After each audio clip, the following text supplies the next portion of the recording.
काल केकचं मटेरियल संपलं होतं म्हणून ते आणण्यासाठी मी शॉपमध्ये गेले होते. तर तिकडचा शॉपकीपर जो होता तो मला सांगत होता की माझ्या जवळच एक बेकरी आहे, तर मी त्यांना काही सामान सेल केलेलं, तर त्याचे पैसे आणण्यासाठी तो गेला होता त्यांच्या मालकाकडे.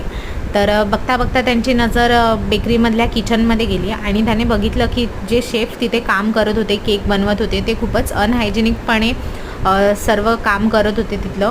एकाच फडक्याने ते ओटा पण पुसत होते, टर्न टेबल पण पुसत होते, जो पॅलेट नाईफ असतो क्रीमचा तो देखील ते पुसत होते.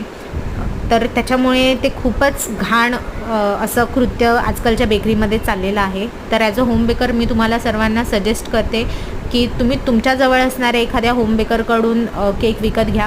भले तुम्हाला 2 पैसे जास्त मोजावे लागतील, पण तुम्ही त्यांच्याकडचा केक नक्की एन्जॉय कराल, कारण की ते स्वच्छतेमध्ये बनवतात.